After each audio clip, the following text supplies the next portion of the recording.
Assalamualaikum warahmatullahi wabarakatuh. Selamat pagi Ananda semuanya. Mudah-mudahan kamu berada dalam keadaan sehat walafiat. Baiklah, pada pembelajaran ini Ibu akan membahas tentang sistem pernapasan pada manusia bersama Ibu Welfariza. Dengan kompetensi dasar, menganalisis sistem pernapasan pada manusia dan memahami gangguan sistem pernapasan serta upaya menjaga kesehatan sistem pernapasan.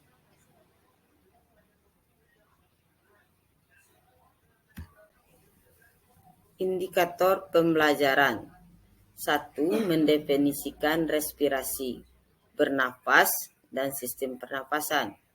2. Menjelaskan organ pernapasan pada manusia. 3. Mendeskripsikan mekanisme pernapasan pada manusia. 4. Mendeskripsikan frekuensi dan volume pernapasan. 5. Menganalisis hubungan gangguan pada sistem pernapasan pada manusia dan faktor penyebabnya. 6. Menganalisis upaya menjaga kesehatan sistem pernapasan manusia. Materi pembelajaran. 1. Pengertian respirasi, bernapas, dan sistem pernapasan. 2. Organ-organ sistem pernapasan. 3. Mekanisme pernapasan. 4. Frekuensi dan volume pernapasan. 5. Gangguan pada sistem pernapasan. 6. Upaya menjaga kesehatan sistem pernapasan.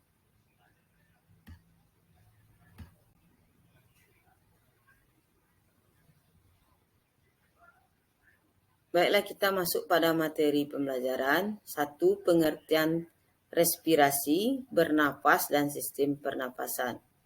Respirasi adalah proses pertukaran gas yang terjadi di dalam tubuh makhluk hidup. Dapat kamu amati gambar di samping ini. Ini merupakan proses respirasi.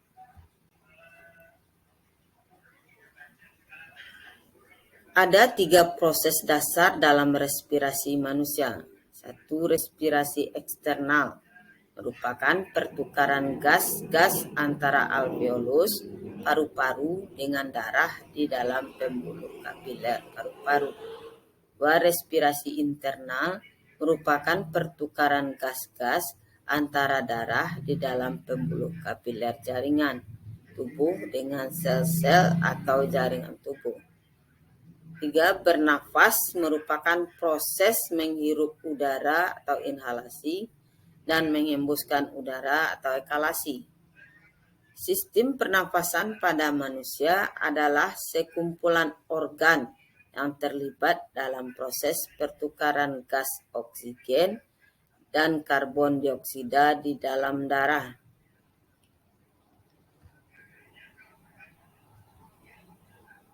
Organ-organ sistem pernapasan.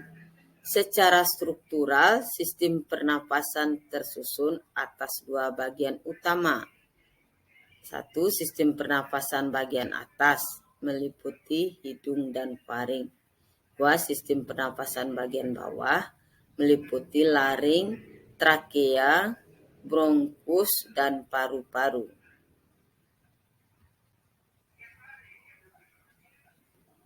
Organ-organ sistem pernapasan. 1. Hidung. Hidung merupakan organ pernapasan yang langsung berhubungan dengan udara luar. Hidung dilengkapi dengan rambut-rambut hidung, selaput lendir, dan kongka. Rambut-rambut hidung berfungsi untuk menyaring partikel-partikel debu. Selaput lendir berfungsi sebagai perangkap benda asing yang masuk. Kongka berfungsi menyamakan suhu udara luar yang terhirup dengan suhu udara dalam. 3. Faring. Faring merupakan organ pernapasan yang terletak di belakang atau posterior rongga hidung hingga rongga mulut dan di atas laring atau superior.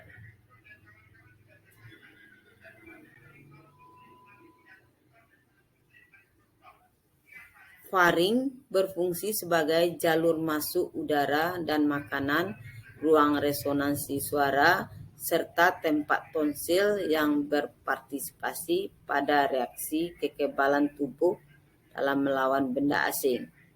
Inilah gambaran hidung, rongga hidung, dan pongka, rongga mulut, tonsil, faring, laring, epiglotis, esofagus, trakea.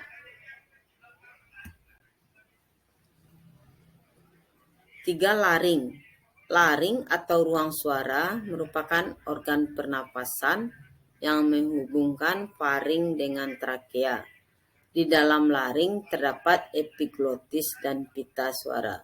Inilah gambaran epiglotis. 4. Trakea. Trakea dindingnya tersusun dari cincin-cincin tulang rawan dan selaput lendir yang terdiri atas jaringan epitelium bersilia. Fungsi silia pada dinding trakea untuk menyaring benda-benda asing yang masuk ke dalam saluran pernapasan. 5. Bronkus. Bronkus merupakan percabangan trakea tersebut disebut dengan bronkus. 6. Bronkiolus. Bronkiolus merupakan cabang-cabang kecil dari bronkus. 7. Paru. Paru-paru merupakan alat pernafasan utama. Paru-paru dibungkus oleh selaput rangkap 2 yang disebut pleura. Pleura berfungsi melindungi paru-paru dari gesekan saat mengembang dan mengempis.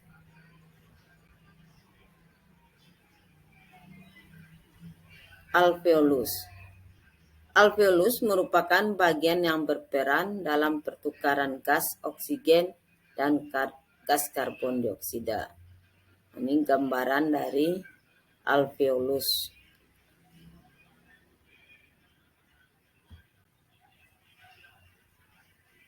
Tiga, mekanisme sistem pernafasan. A. Pernafasan dada. Pernafasan dada terdiri dari inspirasi dan ekspirasi.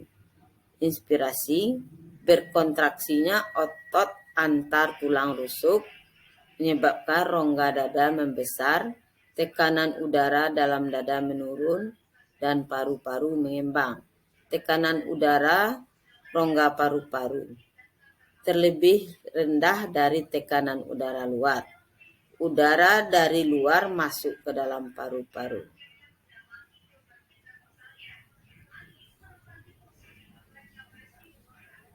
Pernafasan dada ekspirasi. Otot antar tulang rusuk berelaksasi sehingga tulang rusuk turun kembali.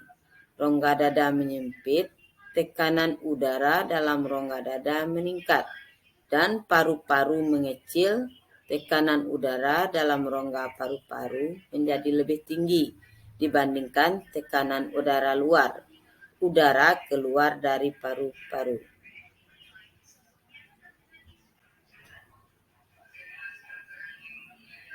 Proses inspirasi dan ekspirasi pada pernafasan dada. Ini dapat kamu perhatikan gambar di bawah ini.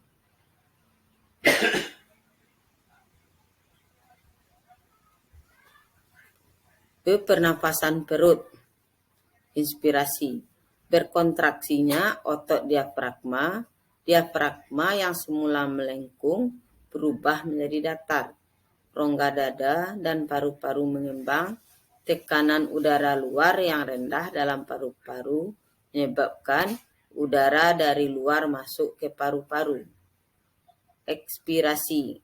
Otot diafragma berelaksasi. Diafragma kembali melengkung, rongga dada, paru-paru mengempis. Tekanan udara dalam paru-paru naik, udara keluar dari paru-paru.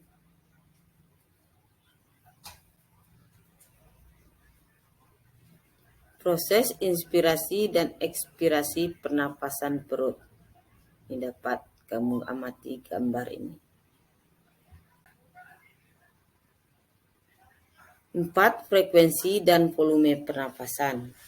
Frekuensi pernapasan manusia dipengaruhi oleh beberapa faktor. Di antaranya sebagai berikut: faktor umur, jenis kelamin, suhu tubuh, aktivitas, posisi tubuh.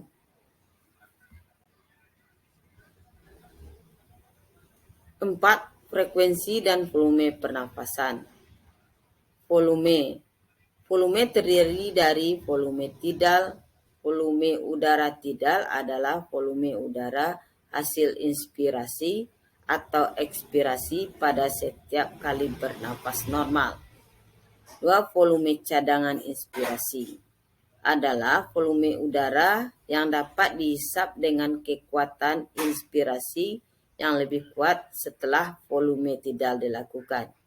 3. Volume cadangan ekspirasi adalah volume udara ekstra yang dapat dikeluarkan atau dihembuskan dengan ekspirasi kuat pada akhir ekspirasi normal. 4. Volume residu, yaitu volume udara yang masih tetap berada dalam paru-paru setelah ekspirasi kuat.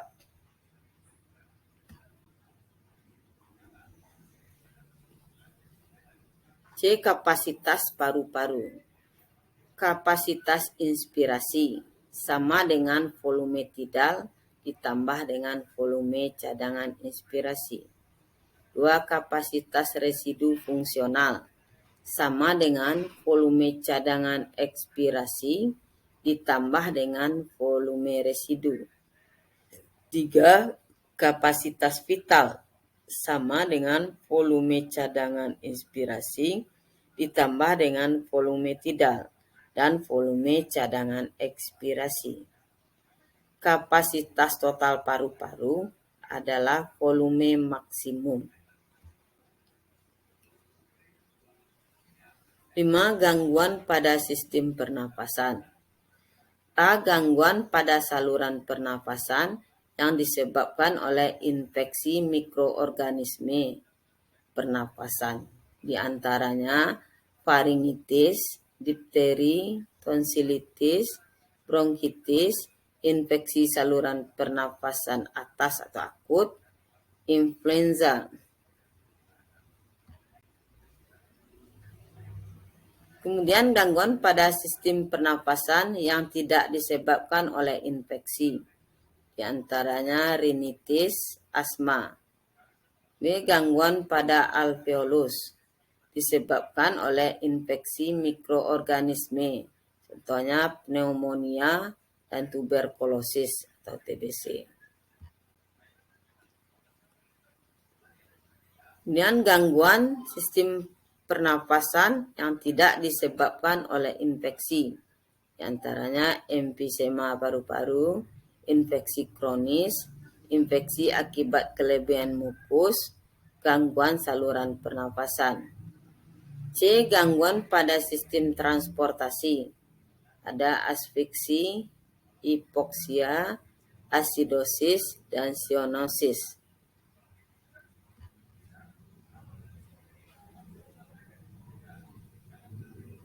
Upaya menjaga kesehatan sistem pernapasan.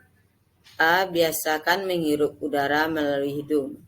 B. Posisi tidur di lantai ketika membaca buku, menulis, atau menggunakan laptop merupakan kebiasaan yang tidak baik untuk paru-paru. C. Hindari asap rokok yang berbau menyengat.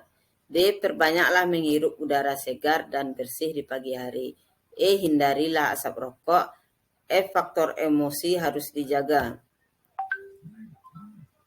Kemudian selanjutnya rutinlah menarik nafas dalam-dalam, perbanyak konsumsi sayur dan buah, istirahat dengan cukup, gunakan masker, jangan merokok, jangan minum minuman beralkohol.